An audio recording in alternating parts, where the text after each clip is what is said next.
Hello दोस्तों, आज हम बात करेंगे काया चिकित्सा के जो सेकंड पेपर होता है उसमें जो उसका जो फर्स्ट पार्ट है उसकी बात करेंगे, जिसमें सबसे पहले जो स्रोतस्व विकार है, प्राणवश स्रोतस्व विकार की बात करेंगे अपन। तो उसमें सबसे पहले जो डिजीज़ है वो है हिक्का। हिक्का का मतलब होता है खांसी, ठीक है, मॉडर्न के अंदर। तो हिक इति कृत्वा शब्द आते इति हिक्का। मानव निदान में इसमें बता रखा है कि मानव निदान का क्या बता रखा है, मैंने लिया ना भाई, कि जिस रोग में रोगी के मुख से हिक हिक की ध्वनि के साथ श्वास निकलती है ना, उसको हम हिक्का कहते हैं। हिक प्लस के शब्द धातु से हिक्का शब्द बना है, ठीक है। ये मॉडर्न वाला तुम पढ़ लेना, ज़्यादा इतना कुछ है नहीं है। मोस्ट कॉमन केस ऑफ जैसे नेक्रोसिस है, ये सब दे रखा है ना भाई, कि अधिक तीक्ष्ण और उष्ण पदार्थों के सेवन से गैस्ट्रिक म्यूकोसा में इरिटेशन होती है, जिसके कारण से बैंद्रिक नर्व स्टिमुलेट होती है और हिक्का रोग उत्पन्न होता है। निदान की बात करते हैं सबसे पहले कि आहार संबंधी की बात करते हैं ना, कि जैसे विदाई है, गुरु है, विष्टम्बी है, रुक्ष अभिसंधि है, पदार्थों का ज़्यादा सेवन से या शीतल द्रव जल और अन्न से।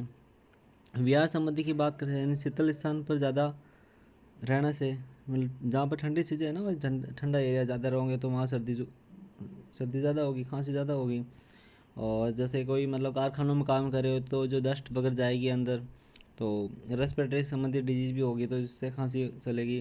ज़्यादा तुम वेट उठाओगे तो, ज़्यादा पैदल चलोगे तो किसी वे यानी खांसी के वेग को या उबासी के वेग को धारण करोगे तो भी खांसी हो सकती है। कम मात्रा में या तुम भूखे उपवास रखोगे तो भी ये विहार संबंधी विकार हो सकता है। इसमें इसमें लिखा है कि संदर्भ ग्रंथ ये जो होता है कि जैसे कि इक्का का और कहाँ कहाँ आपको डिस्क्राइब मिल सकता है ना। सबसे पहले चरक संहिता सिकित स्थान के अंदर 17 नंबर के अंदर मिलेगा आपको। दूसरा लिख रखा है इन्होंने सुश्रु संहिता के अंदर उत्तर स्थान में ना, अध्याय नंबर 50। और अष्टांग हृदय चिकित्सा स्थान 4 में। और माधव निदान के अंदर जो अध्याय है 12 प्रथम खंड के अंदर मिलेगा। संप्राप्ति की बात करते सबसे पहले निदान सेवन करेंगे, उसके बाद वायु क्या होगी, प्रकोपित होगी।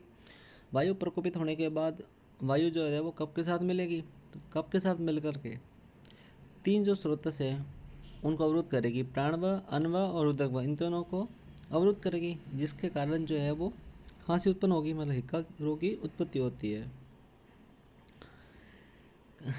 आगे भी ये लिखा है कि कफ के साथ मिलकर के प्रकोपित वायु प्राण व अन्न व उदक व स्रोतों को अवरुद्ध करके हिक्का रोग को उत्पन्न करती है।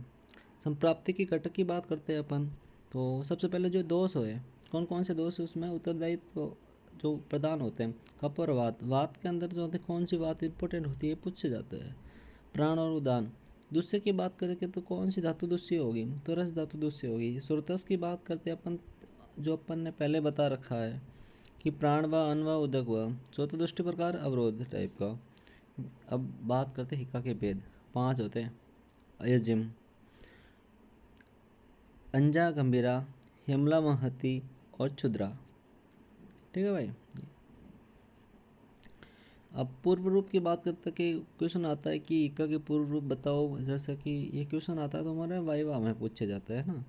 और बाकी अगर स्मॉल क्वेश्चन में बन सकता है कि गले और चेस्ट में भारीपन होगा, मुख का कसाय होगा और आद्यमान होगा। सबसे पहले जो हिक्का है वो अंजा हिक्का है। उसकी बात करेंगे, ज़्यादा मात्रा में जल्दी जल्दी तुम भोजन खाते हो तो वात दोष क्या प्रकोपित हो जाता है, उदरमुखी होकर के अंजा हिक्का को उत्पन्न करता है, ठीक है भाई, ये बात है। दूसरा हिक्का की बात करें वो यमला हिक्का है, जिसको यमला का मतलब होता है, यमल क्या होता है, जोड़। तो जैसे सिर और गर्दन के में कंपन उत्पन्न होती है, एक साथ दो वेग आते हैं। आहार पच जाने के बाद, खाना पच गया उसके बाद खांसी बढ़ती है। तो आचार्य चरक ने यमला के स्थान पर व्याप्ता एका का बता रखा है। व्याप्ता एका जो होता है असित, पित्त, खादित, लीड, चतुर्विध अन्य चारों प्रकार के आहारों के सेवन से उत्पन्न होती है। जत्रुमूल से प्रारंभ होती है और ये एका प्राणनाश करने वाली होती है, इसलिए इसको व्याप्ता या मारक एका भी कहते हैं। व्याप्ता एका का वेग आहार पाक के बाद बढ़ जाता है। तीसरा हम बात करेंगे शुद्र एका, मतलब छोटा है ना, हल्का, जिसका वेग हल्का हो और जो शीघ्र ठीक हो जाए, जो कभी कभी उत्पन्न हो, जो जत्रुमूल से ही उत्पन्न हो, भोजन करने से ठीक हो जाता हो। नेक्स्ट हम ये शादी एक का है ना भाई। उसके बाद नेक्स्ट हम बात करें गंभीर एका। नाभि से उत्पन्न होती है ज्वर, तृष्णा, प्रलाप, मूर्छा आदि के कारण, है ना। उद्रव्य से युक्त होती है ये। माँ एका की बात करते हैं कि माँ एका सबसे इम्पोर्टेंट है भाई, पूरे शरीर में व्याप्त होती है। रियल आवाज़ में बोलना पड़ेगा, इतने दिन तो सांस रोक रखी। माँ मूला महावेगा। माँ शब्द माँ बला होने से ये शीघ्र ये संकाति होती है। संकाति का मतलब होता है सर्वनाश करने वाली होती है। समूह शरीर में कंपन उत्पन्न करती है। हृदय बस्ती सिर जहाँ पे मर्म प्रदेश है मेन, उनके शूल उत्पन्न करती है। ठीक है भाई। इसके बाद साध्यता साध्यता की बात करते हैं। अंजा सुधरा जो होता है शादी होती है, तीनों बाकी तीनों जो होता है शादी होती है। चिकित्सा सूत्र की बात करें, इंपोर्टेंट क्वेश्चन है कि चिकित्सा सूत्र पूछता है इक्का का। ठीक है, इक्का व श्वास की चिकित्सा एक समान बता रखी है, ये पता होना चाहिए। इक्का रोग के निदानों का जो निदान बता रखे वो उसका त्याग करना। दूसरा लिखा स्नेह और स्वेदन। श्रेष्ठ पर चंदन नमक से युक्त तिल तेल का अभ्यंग लगाना है। उसके बाद नाड़ी स्वेद करना है। वमन की बात करें, इन कप को बढ़ने वाले भोजन कराकर उल्टी करवानी है। मदन फल पिपली चंदन नमक से। धूमपान की बात करें वमन के बाद, उदय श्वास मार्ग में रुके हुए कप को पूरी तरह सुखाने के लिए मनशिला धूमपान करावे। और चिकित्सा, ये तो चिकित्सा सूत्र था। चिकित्सा की बात करें, गर्म पानी से और गर्म दूध का सेवन शीघ्र, गर्म पानी और गर्म दूध पिलाओगे तो शीघ्र खांसी बंद हो जाएगी।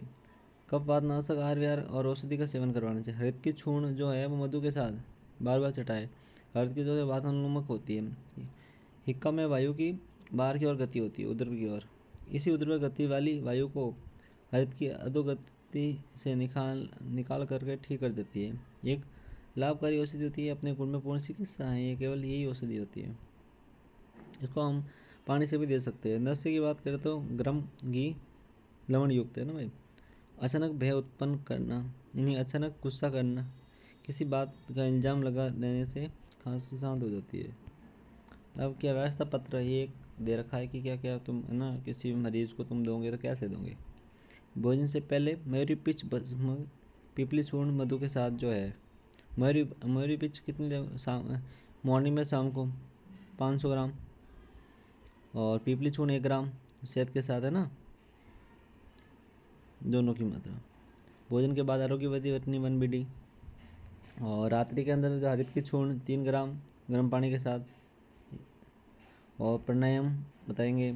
और पथ्य और अपत्य की बात करें, पथ्य जल सेवन की बात करें, यानी कि जैसे गर्म पानी है, गर्म स्थान पर बैठना है, नमक जो है युक्त भोजन करना है, उष्ण घी जो है, कफ वात नाशक आहार विहार का सेवन करना है। अपत्य की बात करें, ठंडे स्थान पर नहीं बैठना है, रुक्ष भोजन नहीं करना है, गुरु आहार विहार नहीं करना है, दही भात वगैरह ये नहीं खानी है ना, ये सारी चीज़ें। इसमें एक और नीचे लाइन लिखी है कि उपरोक्त चिकित्सा अंजा और शूद्र ये की बता रखी है, इन दोनों शादी होती है, बाकी तीनों अशादी होती है, तो अब उनकी चिकित्सा नहीं करेंगे। तो कैसा लगा आज जो हमने इक्का पढ़ा, अगर समझ में आया। ये इक्का वो वाला इक्का नहीं भाई, इक्का के बहुत सारा, जैसे मैं चरक संहिता से पढ़ाऊँगा तो भाई थोड़ा लेंथी वीडियो बनेगा। ठीक है, ये बताया काय चिकित्सा के हिसाब से कि इसकी चिकित्सा क्या होती है, निदान क्या होता है, इसके शादी कौन से होते हैं, कितने भेद होते हैं, ये बता रखी है मैंने। तो फाइनल ईयर के स्टूडेंट के लिए आई होप कि काफ़ी हेल्पफुल होगा। और ज़्यादा से ज़्यादा शेयर करो, सब्सक्राइब करो, सारे जूनियर से करवाओ, सारे के सारे। और थैंक यू गाइज़।